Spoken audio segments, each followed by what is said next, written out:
telling you, something's missing. But Tim, when it comes to deserts, we've got everything under the sun. Sorry, DA. It just doesn't say desert yet. Are you kidding?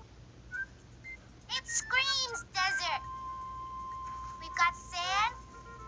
We've got gravel. We've got desert plants like cacti, creosote bushes, acacia. We've got the desert's harsh conditions. Hot, blazing sun, dry, blinding dust storms. Tim's right. There's something missing. Them bones and bones, them dry bones and bones and bones, them dry bones and bones and bones, them dry bones. As I always say, Arnold, it never hurts to be prepared. That's funny, Miss Frizzle. That's exactly what I was thinking. I know. Desert animals. That's what's missing. Miss Frizzle, our diorama will never be complete without desert animals. Dynamic deduction, Phoebe. Huh? These should do for now. Now? It's later I'm worried about. Thank you, Miss Frizzle. Here you go, little guy. According to my research, that's a kangaroo rat. And that's a Gila monster. Isn't it cute? Only Phoebe would think a Gila monster's cute. And there's more. Tortoise, beetle, scorpion, jackrabbit, roadrunner. Whoa, Liz, what's up with you? And you know what this is? A baby coyote. Phoebe, are you sure all these animals live in the desert? Think about it. The desert is really hot. The sun beats down all day long. Beat. And there's nowhere for the animals to go to escape the heat. But not only is it hot, but there's hardly any food in the desert. So any animal that shows its teeth gets eaten by a bigger one. Huh? Stop! And that's not all. It isn't? The worst part, there's almost no water in the desert. No water? No shelter, no food, no water. In no time at all your cute little animals are buzzard baits. Scarcity is the name of the game, Phoebes. Scarcity. He's right, Phoebe. There's not much food, water, or shelter in the desert. We've got to do something. Yeah. What can we do? What can we do? What can we do? Well, at my old school, we take a stand, form a committee. Go on a field trip? Arnold, are you serious? He's right. SADS to the rescue. SADS? Students Against Desert Scarcity. To the desert. Miss Frizzle? Yes, Arnold. For once, I'm prepared. Regulation Desert. As outlined in Chapter 7 of my new field trip survival guide. Miss Frizzle, do your worst. I'll do my best, Arnold. Well, are you guys coming? Or do I have to save these desert animals all by myself? To the bus! Follow that Phoebe.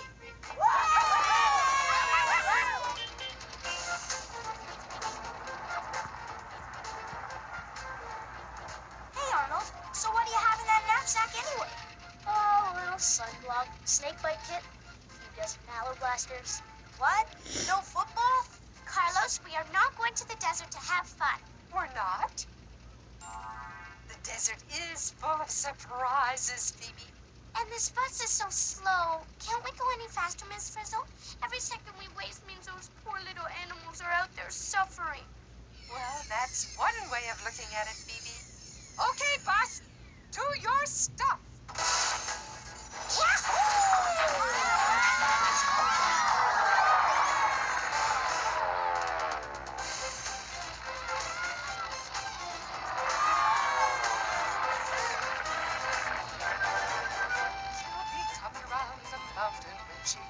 When she comes. Are we there yet? Chill, Phoebe. We only just took off. We're flying over mountains. Didn't you say Students Against Desert Scarcity? Yeah, and the mountains have plenty of shelter, food, and water. Miss Miss Frizzle, we must be going the wrong way. Wrong way. Why, Phoebe, if it weren't for these mountains, there wouldn't even be a desert. What do mountains have to do with the deserts? Haven't you guys ever heard of a rain shadow? No. Some deserts are made by what's called the rain shadow effect. When warm, moist air rises over the mountains, its water vapor condenses into rain or snow. The mountains catch all the moisture, so the air reaching the other side is dry as a desert. Look out below! It's not fair. Why should the mountains get all the water? If you keep asking questions, Phoebe, you'll find an answer. Oh, and there's the perfect parking spot. Hold on tight!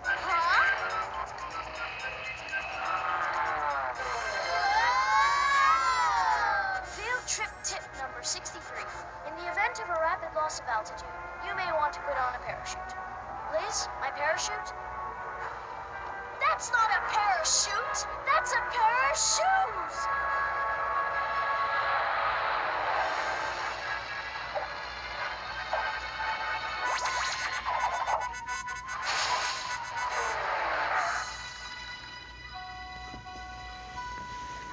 Look at this place. Phew. The thermal probe reads 107 degrees Fahrenheit. That's hot. How can anything live here? Is it just me, or does this look like the final field trip? Come along, class. We're here to experience the desert. Take chances. Make mistakes. Get dusty. Field trip tip number 87. Not a problem. Come on, you guys. Students against desert scarcity. Remember, we've got work to do. Desert scarcity? What about dessert scarcity? I'm hungry. Hey, Arnold, where are those mallow blasters? I'm afraid they've melted. How can you even think about eating when all those poor little animals are suffering from hunger?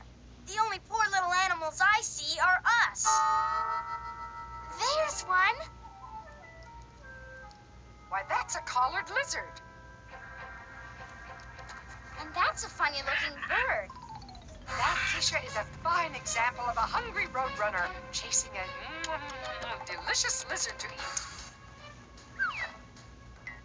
Come on, we have to protect that lizard. Huh? At my old school, lizards never ran on their hind legs. Quick, everyone, back in the bus. Phoebe, what are we doing? How would you like to be a lizard being chased by a hungry roadrunner? Ooh, a situation worth exploration, Phoebe. Wow, cool. We're a Gila monster. As I always say, when the going gets hungry, the hungry get going. Bad, oh, bad, oh, bad, bad, bad. And getting worse. It's getting on us. I hate field trips where we get eaten.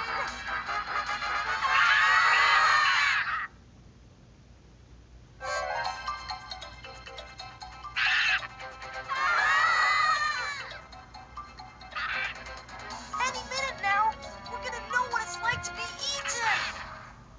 Field trip tip number 107. To avoid being eaten, become inedible.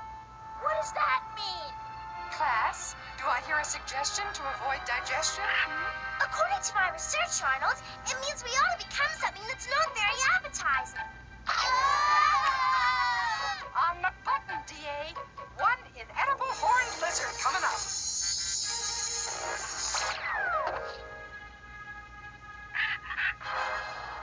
Phew, close one.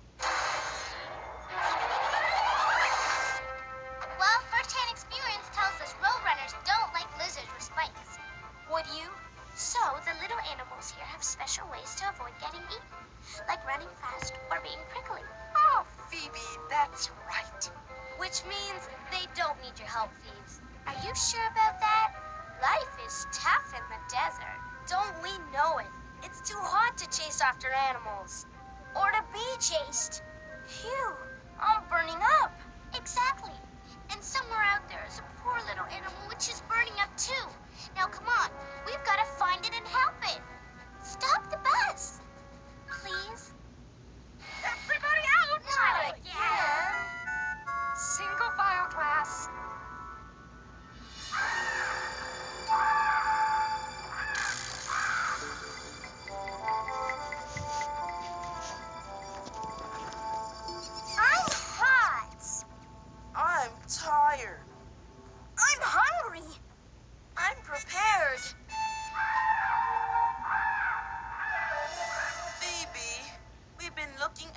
and we haven't found any more animals. None, Phoebe, and I'm burning up. Me too. You're hot. What about that poor little jackrabbit? See, it's sitting there with the sun beating down on its head, and it's wearing a fur coat. Field trip tip number 158. When the sun is beating down on your head, put on a hat. Got that covered? Thanks, Arnold. Hey! Here, little jackrabbit. This will keep you from getting too hot. A nice hat to shade your... Phoebe? Arnold! Now, how will that jackrabbit keep cool? Well, Ear conditioning, Phoebe. ear conditioning. Good one, Miss Frizzle. Why, thank you, Carlos. Carlos, how can you joke at a time like this? According to my research, it's not a joke, Phoebe.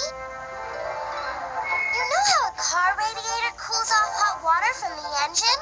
Some desert animals have big ears which do the same thing. When their warm blood moves through their big ears, it gets cooled off in the same way. Stay cool. Come on, Feeds. Just admit it. The lizards don't need your help, and neither do the jackrabbits. Okay, so the jackrabbit has a way of keeping itself cool. But what about that? That is a desert tortoise. You don't usually see them out in the heat like this. See? An animal in need. Come on! We've got to help it. We do? Carlos, don't be so selfish. How would you like to be a tortoise roasting in the hot desert sun? I wish you hadn't said that. As I always say, there's more than one way to beat the heat. Oh, no!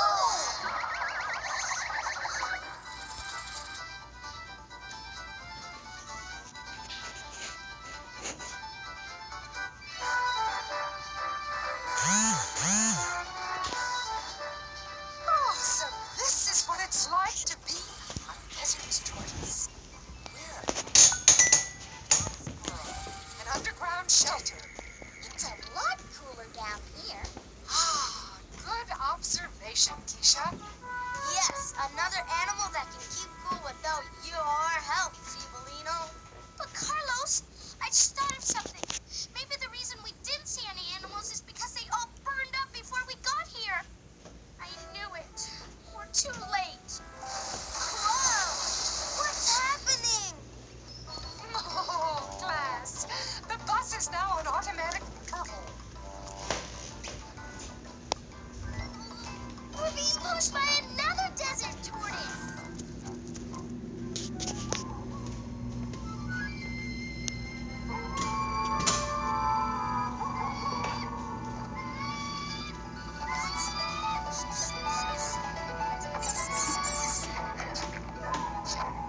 Are we still in the desert? Wow, what happened? The sun went down and the desert has totally changed. Oh, Carlos, look. How sweet. 11, 12, 13, 14. Hey, we weren't too late. The reason we didn't see any animals is because they were just waiting for the sun to go down. 50 degrees Fahrenheit. You don't have any sweaters in that knapsack, do you, Arnold? Once the sun goes down, the air cools off. Field trip tip number 257. To beat the heat, to like most desert animals, come out only at night. There you have it, Phoebe. Another way desert animals help themselves. It's okay, Phoebe. There's nothing wrong with being wrong.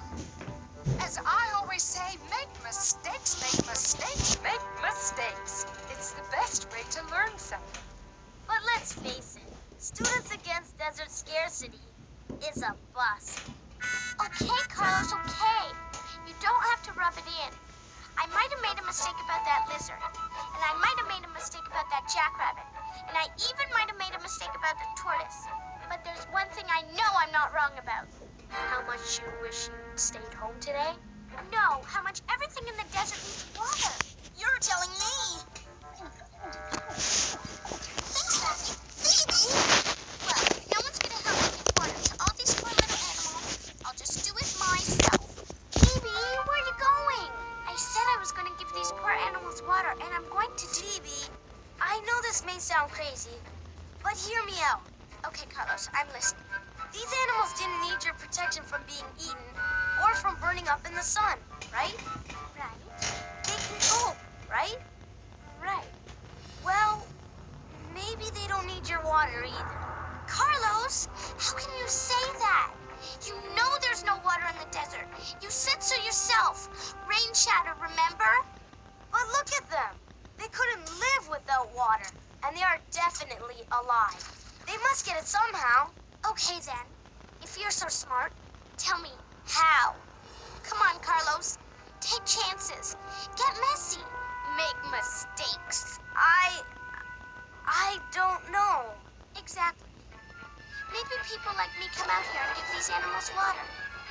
Maybe people like me keep these animals alive. Hey, at least save the water for the animals. What are you talking about? Didn't you just splash me?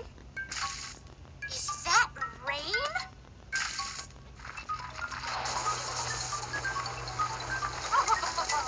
Everyone back on the bus. Rain?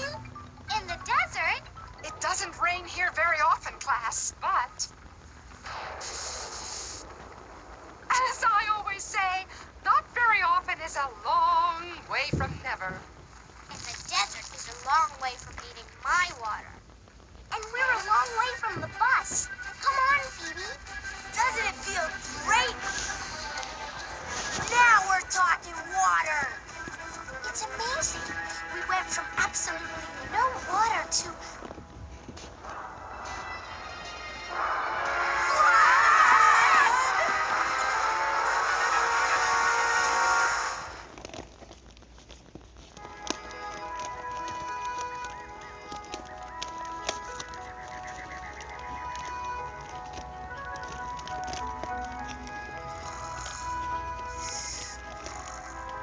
Good morning, class.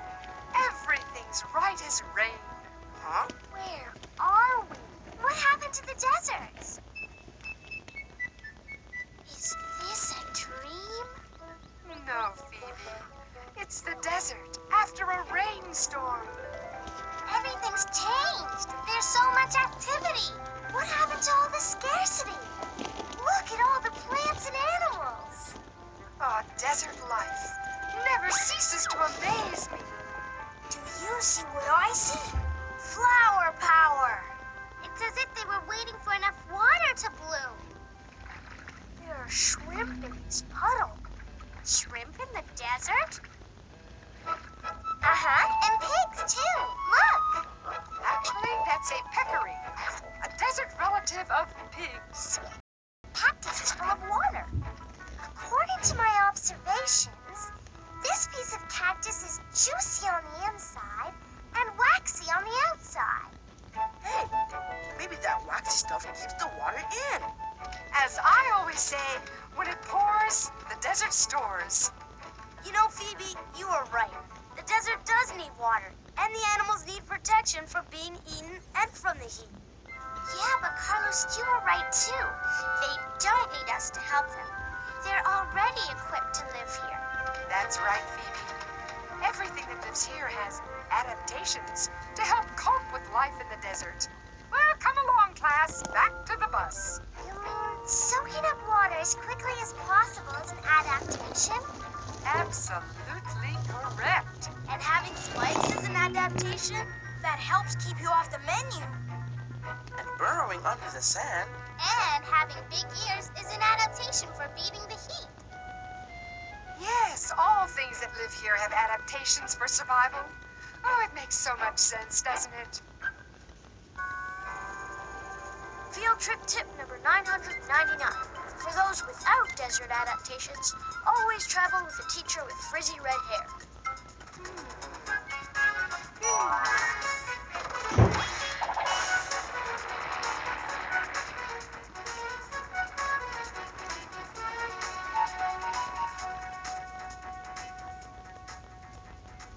Well, I have to say, except for the part where we almost got eaten, and the part where we almost burned up in the sun, and the part where we almost drowned in a flood, my field trip manual was really helpful. So glad you enjoyed it, Arnold. Well, now that I know that all these plants and animals have adaptations to help them cope with living in the desert, that that gives me some time to save something else. Phoebe, I don't think this is a... I tell you, we've got to do something. Phoebe, we just did something. A whole bunch of somethings. But this time it really is an animal in need. We'll call ourselves SASH.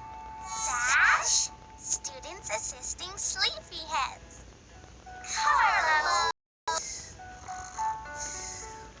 He obviously has no adaptations to cope with desert field trips. According to my research, Phoebe, hibernation is an adaptation. As I always say, if you can't take the heat, get out of the desert.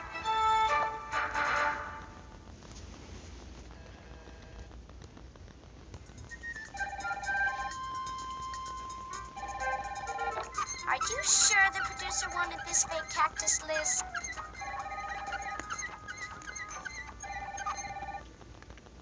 I better go. Me? At my old school, kids never answer the phone. Hello? Is this the magic school bus? Yes, but Good, because you see, I'm starting up a new group, Save Our Kangaroo Rats, and I want Phoebe to be president. you do? I mean, that's nice of you to say, but kangaroo rats don't need to be saved.